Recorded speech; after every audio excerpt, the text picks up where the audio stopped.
అనంతపురం జిల్లా గుత్తి పట్టణం గుత్తి ఆర్ఎస్లో శుక్రవారం రైల్వేలో స్థానికులకు ప్రాధాన్యత ఇవ్వాలని కోరుతూ సామాజిక కార్యకర్తలు గద్దల మస్తానప్ప, విజయ్, రంగనాయకులు ఆధ్వర్యంలో సమావేశాన్ని నిర్వహించారు. ఈ సందర్భంగా వ్యక్తులు మాట్లాడుతూ రైల్వేలో స్థానికులకు ఉద్యోగాలు ఇవ్వాలన్నారు. ఈ విషయంపై ఈ నెల 6న గుత్తి ఆర్ఎస్లోని కన్యకా పరమేశ్వరాలయంలో రౌండ్ టేబుల్ సమావేశాన్ని నిర్వహిస్తున్నామన్నారు. ఈ కార్యక్రమంలో ప్రతి ఒక్కరూ పాల్గొనాలని పిలుపునిచ్చారు.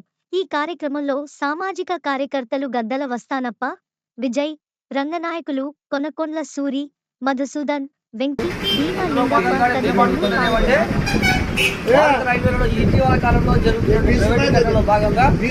పెద్ద ఎత్తున అన్ని రంగాన్ని కూడా అన్ని విభాగాన్ని ప్రైవేటైజ్ చేస్తున్నారు.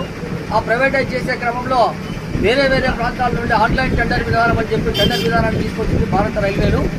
ఆన్లైన్ టెండర్ విధానం ద్వారా పనులు దక్కించుకుంటున్న కాంట్రాక్టర్లు వాళ్ళు మధ్య నెలకొన్న పోటీ కారణంగా టెండర్ పిలిచినటువంటి దానికంటే మైనస్ రేట్లకి దాఖలు చేసి అక్కడ పనిచేసేటువంటి దినసరి కూలీలకు మాత్రం ప్రతి సంవత్సరం అంటే ఉదాహరణకు కాంట్రాక్ట్ లేబర్కి ఒక కాంట్రాక్టర్ మొట్టమొదటిగా 15,000 రూపాయలు జీతం ఇస్తాడు. మళ్ళీ కాంట్రాక్టర్ మారినప్పుడు 12,000 రూపాయలు ఇస్తాడు. మళ్ళీ కాంట్రాక్టర్ మారి మైనస్ రేట్ చేస్తున్నప్పుడు 10,000 రూపాయలు వేస్తున్నాడు. ఆ 10,000 రూపాయలకే మీకు ఇష్టమైతే రండి, లేకపోతే లేదు, ఈ ఉద్యోగాల్లో ఇంతే అని చెప్పి చెప్తా ఉన్నారు. ఈ విధానం కరెక్ట్ కాదు. ఈ విధానాన్ని అడ్డుకోవాలని చెప్పి ఉద్దేశంతో దీని మీద అభిప్రాయ సేకరణ కోసమే 6వ తారీఖు నాడు మీటింగ్ పెట్టాం. దీని ఉద్దేశం ఏంటంటే ఇక్కడ పనిచేసేటువంటి నిరుద్యోగులుగా ఉన్నటువంటి మా పిల్లలకు కూడా పర్మనెంట్ ఉద్యోగాలు రావాలా. కాంట్రాక్ట్ విధానమే వస్తే కాంట్రాక్టర్లు కూడా స్థానికులు అయి ఉండాలా.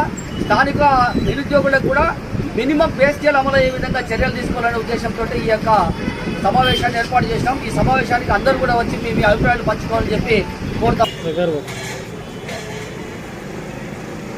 భారతదేశంలోని పెద్ద ప్రభుత్వ రంగ సంస్థ అయినటువంటి రైల్వేల్లో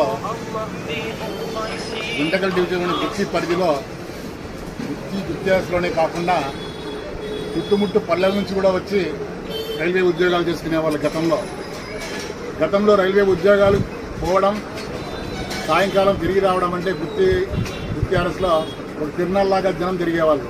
కానీ ఈ మధ్యకాలంలో ఒక 10-15 సంవత్సరాల నుంచి చూస్తూ ఉంటే ఆ పరిస్థితి కొరబడింది. ఎందుకంటే ప్రభుత్వం ఒకవైపు ప్రైవేటీకరణ చేసుకునే ప్రభుత్వ రంగ సంస్థ రైల్వేల్లో ప్రభుత్వ ఉద్యోగాలను తగ్గిస్తూ ఉంది.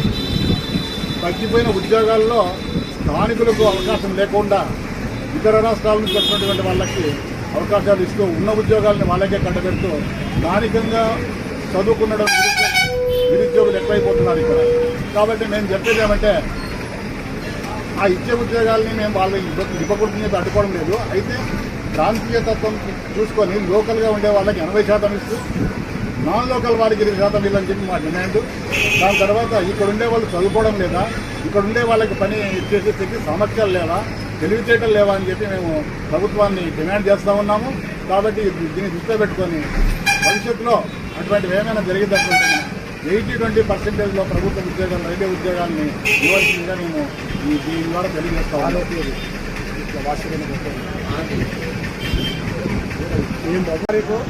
ఏప్రిల్ 6వ తారీఖు జరుగుతున్నటువంటి ఈ యొక్క అభిప్రాయ సేకరణలో భాగంగా గుత్తి ఆర్ఎస్ కన్యకా పరమేశ్వర ఆలయంలో సాయంత్రం 5 గంటలకు సమావేశం జరుగుతుంది. తమ అభిప్రాయాలు తెలియజేసిందిగా అందరినీ కోరుతూ ఈ యొక్క సమావేశాన్ని ముఖ్యంగా రిటైర్డ్ ఎంప్లాయీస్ చాలా మంది ఉన్నారు. వాళ్ళని పట్టించుకునే వాళ్ళు ఒక్కరు లేడు. రైల్వే డిపార్ట్మెంట్ అస్సలు పట్టించుకోవటం లేదు. వాళ్ళు ఇంత చేసి చేసినప్పుడు వాళ్ళు కష్టపడి కొడుకులకి కూతుళ్ళకి ఉంటే కన్నా కొద్దిగా సాయం చేయాలని చెప్పి మనవి చేస్తున్నాం.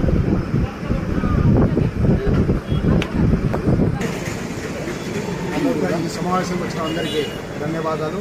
ముఖ్యంగా మన గుత్తి మండలం, మన గుత్తి ప్రజలు, మన అనంతపురం జిల్లాలో వాసులందరికీ ఈ రైల్వే వల్ల ఎంతోమందికి ఉపాధి ఉండేది. ఇప్పుడు ఆ ఉపాధి కరువైపోతుంది.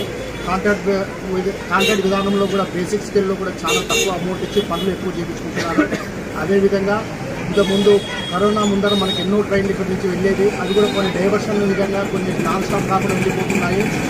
గుత్తి జంక్షన్ని మర్చిపోతున్నారు. కావున ఇవన్నీ చర్చించుకునేందుకు ఈ నెల గుత్తి ఆర్ఎస్ వాసి కన్యకాపురం దేవస్థానంలో సాయంత్రం 5 గంటలకి మన గుత్తి ప్రజలందరూ ఈ సమావేశంలో పాల్గొని వారి సలహాలు, అమూల్యమైన సలహాలు వాళ్ళ ఆలోచన చేసి మన ఈ కార్యాచరణ ముందుకు వెళ్ళే విధంగా సంకల్పించుకున్నాము. కాబట్టి ప్రతి ఒక్కరూ 6వ తేదీ సాయంత్రం 5 గంటలకు గుత్తియార శ్రీ వాసవి కన్యకాపురం దేవస్థాన ప్రాంగణంలో అందరూ పాల్గొని అందరి సలహాలతో మనం ముందుకు వెళ్ళే విధంగా కార్యాచరణ కమిటీని ఏర్పాటు చేసుకుంటాము. జై హింద్. కాస్త సమయభావం తక్కువ ఉన్నందువలన అందరికీ ప్రత్యక్షంగా కలవలేనందుకు చింతిస్తూ 6వ తారీఖు నాడు సాయంత్రం శ్రీ కన్యకా పరమేశ్వర అమ్మవారి టెంపుల్ నందు కల సమావేశానికి పుర ప్రజలందరూ కూడా ఆహ్వానితులే. కావున అందరూ కూడా వచ్చి వారి వారి అమూల్యమైన సలహాలు సూచనలు ఇవ్వాల్సిందిగా కోరుకుంటూ ఈ